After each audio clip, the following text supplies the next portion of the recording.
Hero Friday wraps up in the East, but we're still going here at CrossFit HQ on the West Coast. Hi, everybody. Welcome inside the CrossFit Update Show studios. I'm Sean Woodland with Tommy Marquez and Pat Sherwood, wrapping up day one from Hartford and the East Regional. Saw some pretty good stuff from both the teams and the individuals today. We're going to start on the team side of things. That wrapped up earlier. It took a while for the scores to update there as they were still reviewing some things throughout the day, but when it was all said and done after two events, it's Fiternity that sits on top of the leaderboard. They have a 15-point lead over CrossFit New England. Pro 1 Montreal then sits in third, followed by CrossFit Plateau 2, and then CrossFit New England Courage is up there. And Fiternity, great start for them, 195 out of a possible 200 points. We said to keep your eye on Fraternity, and with good reason. This is the team that coming out of the Open was second worldwide only to NorCal. That's full of superstars, right? No one's heard of anyone on Fraternity, but they are kicking butt. First place at the end of day one. Now, this team went to the games last year under a different name, CrossFit King of Island Park. They took 25th, and 3 of those members have returned. They had a great come-from-behind victory on event number 1. It looked like they might not have won that one, but on the chest of bars, they made up a ton of progress, and bam, crossed the finish mat. Yeah, they are in first place after day one, and they spoke with Nicole Brazier following their outstanding start. All right, Team Fraternity, your top team after the first day here. Tell me, guys, what was your strategy going into these first couple events? Strategy going to be consistent, be smart, get through our, we have an organized rep scheme with planned rests and just to hit our numbers and do exactly what we planned in practice. And did it come out the way that you had planned it? I know you mentioned that timed rest, that was key. Yeah, I mean, we ran it in practice and we time capped it like 3 times, but after some talking, we planned rests and it came out, it literally is actually better than we planned out. We have a lot of different movements coming up, some strength, some gymnastics. What are you most looking forward to as a team? Day 3. Day 3, why? We feel we're very, very good at those events, and we're ready to get tomorrow over with and ready for day 3. Well, we are excited to see you tomorrow, and best of luck, you guys, here moving forward. Thank you. We know how good CrossFit New England is. Of course, they have a team in the top 5, but they actually have 2 teams in the top 5, and a lot of it is because of what happened in event 2. Yeah, and you think they're mad about not qualifying a team last year, but really both teams came out and performed in event 2. Their main team, CrossFit New England, finished first overall. Their second team, CFNE Courage, finished third. Both ended up beating what was at the time the event record in that workout. But really, it just speaks to the depth of talent and the quality of the gym that they've built out there, Ben Bergeron and his crew out in New England. And I really think when it's all said and done, we talked about Backcountry Black last week, possibly qualifying 2 teams. I would not be surprised if both of these teams stayed in the top 5, just given how experienced they are as a unit. Yeah, 5 more events to go, and it is still pretty close as 29 points just separate 5th from 12th there on that team's leaderboard. On the men's side of things, all eyes on Matt Fraser. Had a great start, but maybe not the start we expected. And, we're hustling here between shows, and sometimes we miss things, so I haven't got to see a Fraser interview yet if one went down, but if he was gracious and said, just having fun, second's fine, that's a complete lie. This kid is furiously competitive, and whether he admits it or not, I'm sure second, even though it's incredible, does not sit well with him at the end of day 1. But he's doing fine. You got a 4th and a 5th, second fittest man in the world from last year, your worldwide winner of the Open. And day 2, once he gets off that true form, the barbell work, the double unders, the box jumps, fine. Walking on your hands, snatching, we call day 2 moving day, and he's going to move. Yeah, remember last week, Camille Blanc-Bazinet, second place after day 1, and then that a heck of a all weekend. changed. Could see that repeat itself here. The leaderboard on the men's side after 2 events, Matt Fraser sits in second. Alex Vigneault will sit in first place. He has a 20-point lead over Matt Fraser. In spots 5 through 12, though, you have 5 games vets, and just 23 points separate 5th through 12th. Remember, the top 5 athletes in each division advancing to the CrossFit Games. The man at the top, though, Alex Vigneault. Not a lot of people might not know about him outside of that region, but clearly a capable athlete. Yeah, and if we go back to last year as well at the Canada East region, he actually tied Paul Tremblay in points, but he ended up not going to the games due to a tiebreaker where Paul eventually got to go. But then moving to this year in the Open, he was 19th worldwide, and he was first overall, tied with Albert Dominic LaRouche in the Canada East region during the Open. And you look at his performances, a second in the event number 1, a third in event number 2, with the names behind him like Fraser, Hendel, Paquette, Kenny, Tremblay, Maliola, Tominski. I mean, he's putting everyone on notice that he's coming back and he's not going to leave it up to a tiebreaker this time. Yeah, Alex Vigneault spoke with Nikki Brazier after day 1. Alex, a top finish after day 1 here, Hero Day. Tell me about the workouts today and what was the hardest part for you? I think that the hardest part was the grip. The grip felt very bad after these 2 events. Randy has 75 snatches, gripper, and 27 roll climb. Yeah, that's a lot. Now, we were talking about tomorrow, looking forward to the chipper. You may be one of the only people, but what is it about the chipper that excites you for tomorrow? It's a long workout. In the past year, my best workout was the longer one, and yes, I really like it. And moving forward, there's a lot of gymnastics coming up. Have you been practicing that? Yes, a lot. What are you? The handstand walk. How do you feel about that? Feel good, yes. Well, Alex, congratulations on a big day 1 here. We're looking forward to seeing how you do tomorrow.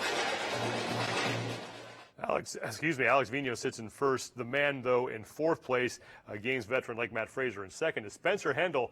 Maybe not a name we expected to see up there, but he had a huge performance in event 2. If you're a fan of Chad McKay, you know, these big Yes. hosses, these Clydesdales, you can get behind Spencer Hendel. This guy is 26 years old, 6'2", 215 pounds. And for Randy, he got 2 minutes and 54 seconds, 18th place, okay, which doesn't sound that crazy, but came back on event number 2 and destroyed it. First, 7 minutes, 28 seconds.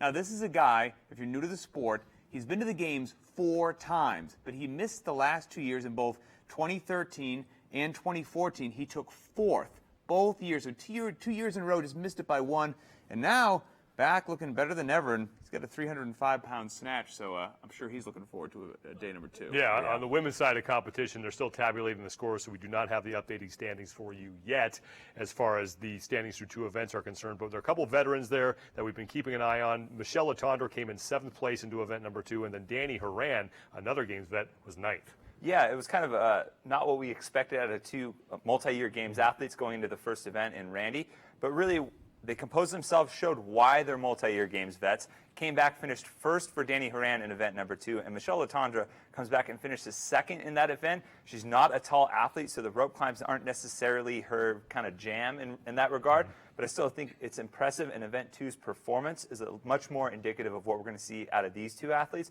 going forward into day number 2. Meanwhile, out in California, the men and women are through 1 event of their day. Event 2, Tommy V is going to follow that. In the team competition, though, NorCal CrossFit, all eyes were on them, and they started things off with a bang. Living up to all the pressure so far. At the end of 1 day of competition in California, NorCal CrossFit sits in first place after an incredible event number 1, 12 minutes, 18.9 seconds, an event record that destroyed the previous record, which was held by Ute CrossFit.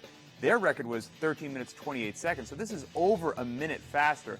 But then what's also very cool is, you know, they're not going to, it looks like they might not run away with it because they didn't go out and destroy event number 2. They did great. They took 3rd place, but point being, a couple teams beat them, right? We thought they would win that event as well, so I think we still have a race out there in California. That is still pretty close at the top of the leaderboard, and still a lot of teams in contention for one of those 5 spots, but NorCal CrossFit does sit atop the leaderboard after a 1st and a 3rd.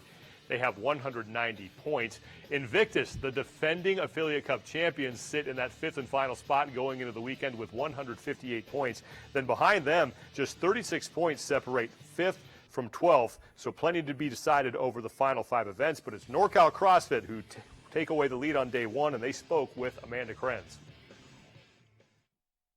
All right, NorCal CrossFit, you are the overall team leader for the day. You guys are well known. Does that put any more pressure on you? I mean, I think the right answer would be like, no, we're just here to have fun and stuff. But, I mean, definitely there might be a little bit more pressure or hype, especially with this guy back here on our team. But we're a team. We come out here together. There's not one person that's going to win or lose for the team. So, yeah, there's pressure, but we have a great time and a great vibe as our group. So we're just out here focusing on us. You do maybe have a little bit different dynamic with this guy in the picture now. How has that changed things?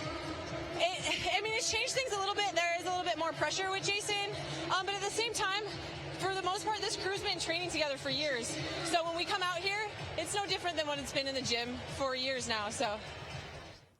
Miranda's good at speaking into the microphone. I wonder where she learned how to do that. Looks like they photoshopped our abs onto. Yeah, I know. That's weird. I had those that's okay. I know. I think I signed a release form. So Exactly.